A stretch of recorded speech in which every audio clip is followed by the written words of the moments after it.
저는 화산교당 김정인입니다. 다시 인사드립니다.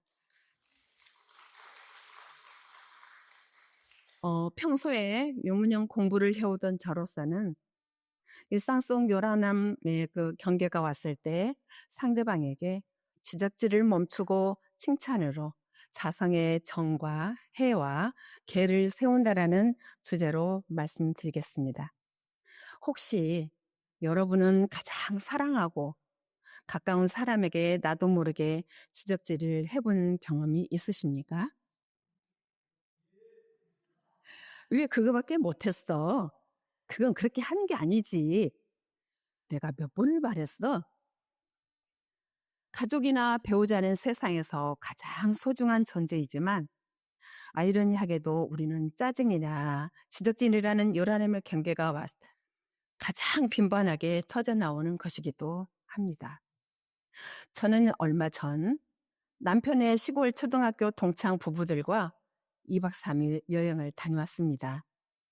이 여행은 제게 일상 속에 지적질이라는 경계가 폭발하는 순간이자 저의 마음 공부가 얼마나 허술했는지 절실히 깨닫게 해준 무시선 공부였습니다. 아침 일찍 약속 시간보다 친구 부부가 일찍 저희 집에 도착에 기다린다고 전화가 왔습니다. 이날 짧은 시간 동안에 저에게는 4번의 경계가 이어져 일어났습니다. 첫 번째, 친구를 기다리게 한다는 생각에 느긋한 남편에게 준비하라고 강하게 재촉했습니다. 두 번째, 남편이 조수석에 차를 타자마자 안전벨트를 안 해 계속 삑삑삑 소리에 안전벨트를 하라고 명령을 했습니다.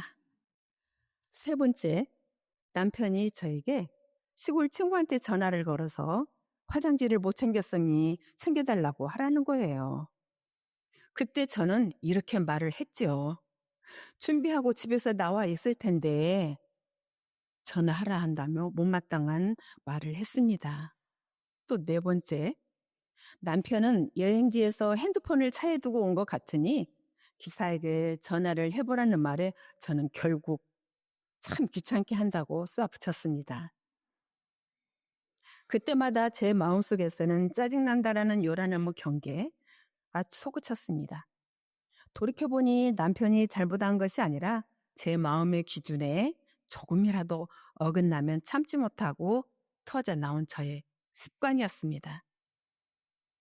그렇게 하루를 지내고 반저녁에 반조해보니 저는 남편을 위한다는 생각이 결국 지적질만 하고 있었습니다.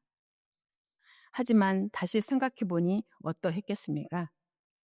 약속 시간보다 10분 일찍 도착한 일이었고 남편이 못 챙겼다고 했던 화장지는 이미 챙겨져 있었고 나머지 일들도 남편은 저의 지적 없이도 스스로 다 해결하고 있었습니다. 제가 불필요한 지적과 분별로 스스로 괴로움을 만들어낸 것이었습니다. 이 미안한 마음을 가지고 다음날 저는 남편에 대한 유문형 공부로 칭찬 3기를 해보았습니다. 즉 단점을 지적한 대신 장점을 세워봤습니다.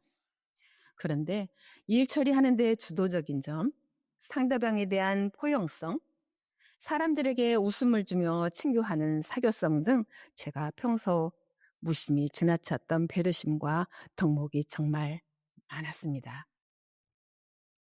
솔선여론 구조 말씀에 무슨 일이든지 잘못된 일이 있고 보면 남을 원망하지 말고 자기를 살필 것이오 라는 이 법문을 저는 남이 아닌 가장 가까운 남편을 통해 뼈저리게 체험했습니다.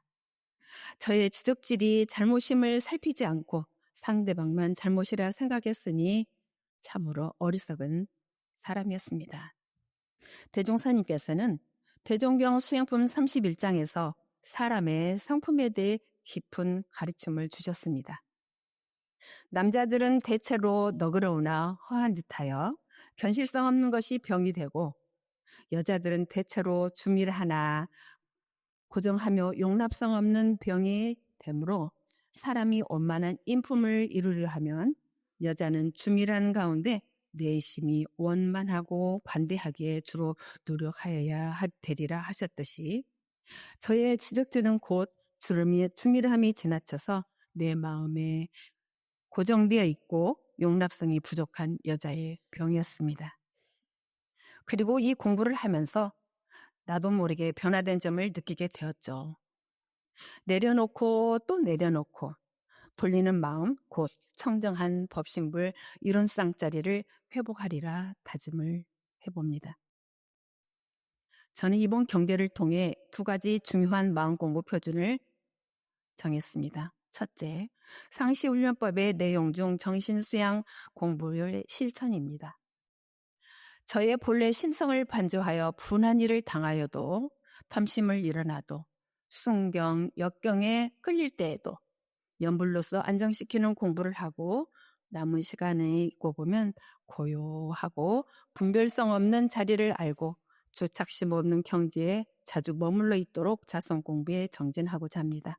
둘째, 모든 일을 처리한 뒤에 그 처리권을 생각하여 보되 하자는 조목과 말자는 조목에 실행이 되었는가 못 되었는가를 대조하기 위해 정기일기와 상시일기를 점검을 정성으로 하려 합니다. 일상 속에서 마음 공부하는 엄불교인이 되고 더불어 진급하여 성불체화중을 하고자 하는 저의 다짐입니다. 또한 이 기재 내용을 교무님께 문답감정 받는데 주의심을 갖도록 유의무 삼아 공부하겠습니다. 저에게 지적질이라는 요란한 경계를 통해 저의 고정된 마음을 깨쳐주신 남편 부처님께 감사드립니다. 그리고 이 자리를 빌려 저에게 발표의 기회를 주신 교무님께 감사하며 많은 교도님들 앞에서 이 공부담을 발표하게 된 동기는 제 자신이 스스로 지직질을 멈추고 관대함으로 원만한 인품을 가지겠다는 저의 약속이기도 합니다. 그동안 경청해 주셔서 감사합니다.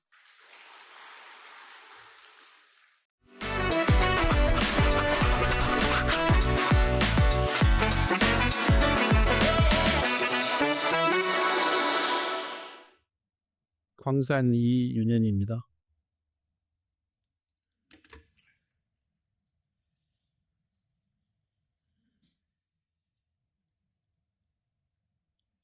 공부담을 발표하려고 보니까 너무 긴장이 돼가지고 말이 잘 안 나올 것 같습니다.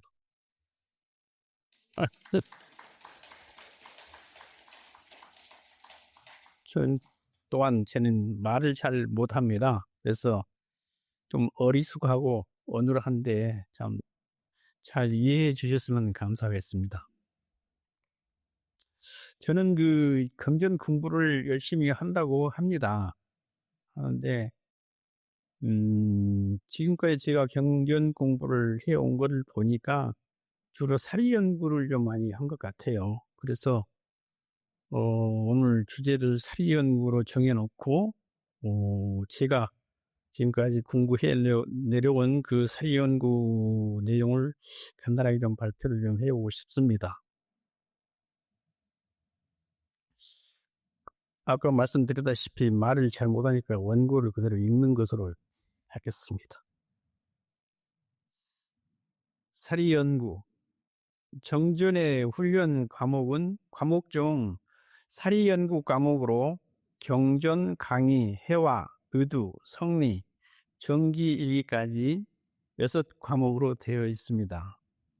이는 훈련 과목 11개 과목 중 6개로 전체의 54.5%를 차지하더라고요. 차지하는 것으로 그만큼 중요함을 나타낸 것으로 봅니다. 따라서 우리 교도님들께서도 사리 연구의 많은 부분을 할애해서 공부를 하셔야 하지 않을까 생각이 드는데 제가 보기에는 그렇지 않은 것 같은 생각이 들어서 매우 안타깝는 생각도 많이 있습니다. 우리가 사리 연구 공부를 해야 하는 이유는 우주 이치를 연구하여 이를 깨달아 가지고 전도몽상된 현실의 세계를 극복하고 회탈을 해서 궁극적으로는 영원토록 낙원 생활을 하자는 것이 아닐까 생각합니다. 이 경전은 사리 연구 과목 중 하나이고 가장 쉽고 빠르게 접근할 수 있는 것이고, 사리 연구 대부분이 경전에 있으므로 경전은 사리 공부의 핵심이고 전도라고 할 수 있겠습니다. 저는 경전 공부를 할 때 중요한 부분은 대부분 다 외웠습니다. 중요한 경우나 예를 들어 참여문이랄지 뭐 무서법이랄지 또는 정전 같은 부분은 이렇게 외우고 보니까 굉장히 현실 생활에서 이 짬이 있을 때라든지 언제 어디서나 그 경문이 생각하면은 현실과 대조가 되고 그 이치가 검증할 수 있었기 때문에 굉장히 좋았습니다. 그리고 본문을 계속 끊임없이 보고 또 하는데 본문을 보면 볼수록 그 이해의 깊이가 깊어집니다. 그래서 우리가 물리를 처음에는 경전이 굉장히 이제 피부에 안 닿지만은 읽으면 읽을수록 그 속 깊은 경전의 의미를 발견할 수 있습니다. 그래서 경전을 한두 번 보고 공부를 했다고 할 수가 없는 거고, 거듭거듭 봐야 되지 않을까, 이런 생각도 하면서 저는 계속 보고 있습니다. 그래서 경문을 그렇게 많이 보다 보니까, 우리 원륜불교 전서뿐만 아니라 다른 경문도 많이 보았는데, 이렇게 보니까, 모든 본문은 서로 하나로 통하고 있는 것을 발견했습니다. 그것은 불생불멸과 인과보응으로 전부 다 통해 있어요. 우리 전서도 여기에 벗어나지 않을 것으로 생각이 됩니다. 그래서 이 사리 연구를 하다 보니 이 세상은 전도몽상된 세상이더라는 거예요.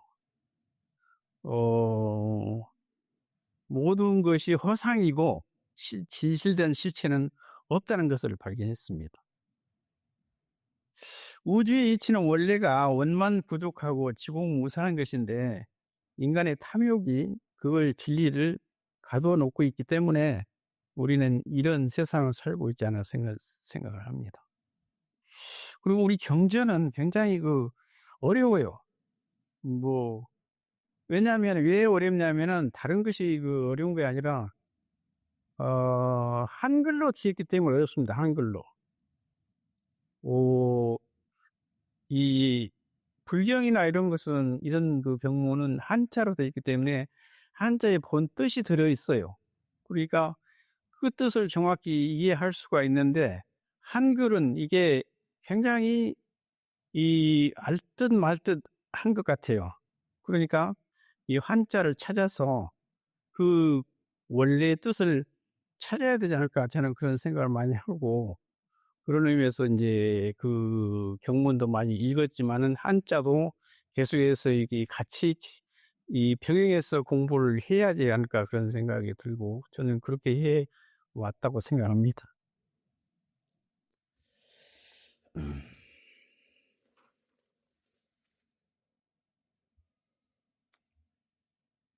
따라서 사리를 연구하여 불생불멸의 이치를 깨치면 현상의 물질 세계를 극복하여 원만구족한 낙원 세계를 이루겠다는 서원도 해 봅니다.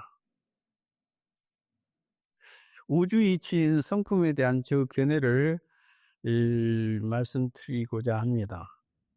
제가 우리 경전 중에서 성품과 관련되는 부분을 좀 발췌를 했는데요. 예를 좀 들겠습니다. 이 정전 교위편 제1장 1절에서 이론상 진리에서 이루어는 계소 유무의 분별이 없는 자리라고 하였고, 그 뒤로 보면은 공적, 영적, 광명을 따라 계소 유무의 분별이 나타난다고도 되어 있습니다. 그리고 대종경 교육품 3장에서 이론상은 부처님의 심체를 나타낸 것이므로 광대무량하여 능히 유와 무를 총섭하고 삼세를 관통하였나니라고도 되어 있고요. 수행품 제1장에서 사람의 마음은 지극히 미묘하여 잡으면 있어지고 놓으면 없어진다는 본문도 있습니다. 천도품 5장에서는 생사의 이치는 부처님이나 내나 중생이나 다 같은 것이며 성품 자리도 또한 다 같은 본연 청정한 성품이며 원만 고족한 성품이라는 본문도 있고요. 변이품 1장에서는 땅은 일체 만물을 통하여 간섭하지 않는 바가 없고 생멸성세의 권능을 사용하지 않은 바가 없으며 땅뿐만 아니라 하늘과 땅이 둘이 아니요 이월성신과 풍운으로 상설이 모두 한기운 한이쳐서 하나도 영험하지 않은 바가 없나니라 이렇게 되어 있습니다. 정산종사님 법어 원리편 12장에서는 성품과 정신과 마음과 뜻을 분석하여 말씀하시기를 성품은 본연을 채요. 성품에서 정신이 나타나니 정신은 성품과 대동하나 영영한 감이 있는 것이며 정신에서 분별이 나타날 때가 마음이라 하였습니다. 위 정전과 제종경, 정산의 법어를 서로 연관지어 그 의미를 해석하면 모두가 성품자리를 설명하고 있는 것이라고 생각이 되고 이를 관련지어 저희 견해를 말해 보겠습니다. 성품은 유무를 초월하고 삼세를 관통하며 시공을 초월하여 우주에 존재한다는 것이고 시간과 공간이 없으므로 성품은 원래 분별이 없다는 것을 알 수 있습니다. 그러나 소자리엔 사람은 마음으로 작용할 때에는 아주 미묘하여 능히 분별이 일어날 수도 있고 분별이 일어나지 않을 수도 있다는 것을 알 수 있습니다. 분별이 없다 하는 것은 우주 본래 자리로서 이 자리는 끊임없이 돌고 도는 관계에 있으므로 어느 시점을 고정하여 이름하여 명명할 수 없는 것이며 어느 지점, 어느 상태나 서로 대등한 우주 질서가 유지되므로 이를 시간적으로 구분하여 분별할 수 없다는 것으로 해석할 수도 있습니다. 그러나 공적 영지 광명을 따라 대소유의 분별이 나타난다고 했으니 원래의 대소유무는 그대로 여야의 분별성이 없는 자리나 공명 영지의 식에 따라 변이품에서 나온 식이 있죠. 식에 따라 사람은 각자 의식 작용에 의하여 분별을 일으킨다는 것으로 이는 마음이 일어남으로써 분별을 일으킨다는 것이 아닐까 생각합니다. 마음이라는 것은 원래 변함이 없는 성품에서 정신이 일어나며 정신에서 다시 분별이 일어날 때 마음이 존재한다는 사실을 정산종사님 법어에서 우리는 확인할 수 있습니다. 따라서 생각 이전의 상태인 성품 자리에서는 마음도 본래는 없을 것을 알 수 있고 마음도 인간의 의식 분별에 의해 이름된 하나의 허상임을 저는 허상이라고 생각합니다. 정전 사리 연구 요지에서 대라함은 우주 만유 본체를 이르며 소라함은 만상이 형형색소로 구별되어 있음을 이름이라 하였습니다. 대와 소는 유무의 작용으로 끊임없이 돌고 돌아 변화하고 생성되며 사라지지 않고 계속되므로 이를 불생불멸이라 하고 또한 대와 소는 변화를 계속하여 그 이치와 형태를 바꾸면서도 그 본래가 소멸되지 않고 우주 공간을 채우고 있으므로 부중불감이라고도 합니다. 이와 같이 대소유무는 끊임없이 돌고 도는 변화 속에서 생하지도 아니하고 멸하지도 않으니 이는 고정된 어떤 특정한 실체가 있다고 할 수 없을 것입니다. 이러한 고정된 실체가 없는 것을 허상이라고 하며 진영의 실상이 아니라고 합니다. 반야심경에서 시제법 역공상과 상통되는 그 의미가 아닌가 저는 그렇게 생각하는데요. 여하튼 실상이 아니라고 합니다. 따라서 오직 실상이라고 할 수 있는 것은 대소유물을 관리하고 운영하는 성품만이 그 실체라고 할 수 있을 것이며, 이러한 성품은 우주에 다복차 있으므로 성품이 바로 본래 아임을 알 수 있을 것입니다. 따라서 대소유물은 원래 실체가 없는 것이나 마음 의식 작용에 의해서 분별이 일어남에 따라 대소유무가 있어지는 결과라고 생각할 수 있을 것이 아닌가 저는 생각합니다. 중생은 이러한 전도몽상의 허상인 대소유물을 실체인 양 분별하여 온갖 경계에 끌리고 마음을 빼앗기고 허덕이며 공포심에 사로잡혀 평생을 고뇌와 욕심으로 일관함으로 한없는 고해에서 헤쳐나올 수 없는 것이 아닐까 생각합니다. 성품자리를 볼 수 있는 방법을 저희 견해로서 말씀을 한번 드려보겠습니다.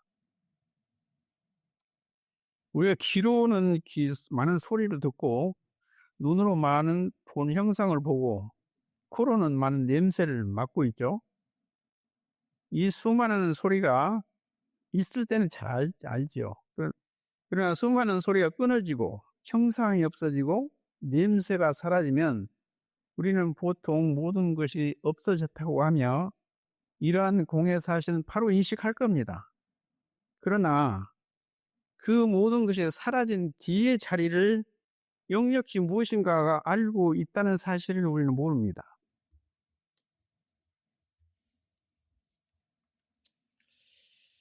있다는 것은, 존재한다는 것은 없는 것을 바탕으로 인식이 되고, 없는 것은 있는 것을 바탕으로 인식이 되기 때문에 소리가 없어진 후에 그 자리에는 소리가 없어져 공하다는 자리가 있다는 것이며, 형상이 없어진 뒤에도 무상이라는 자리가 존재한다는 것입니다.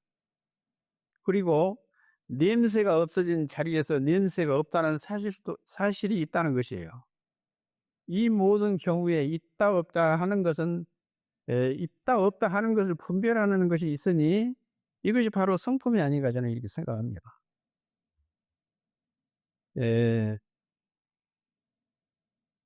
모든 법은 나타났다가 사라지는데, 나타난 것은 원래 있던 것이 다시 나타난 것이 아니고 없던 것이 인연에 의하여 없는 자리에서 나와서 일시적으로 나타났다가 사라지는 것이다. 따라서 유와 무가 따로라고 할 수 없을 것이다.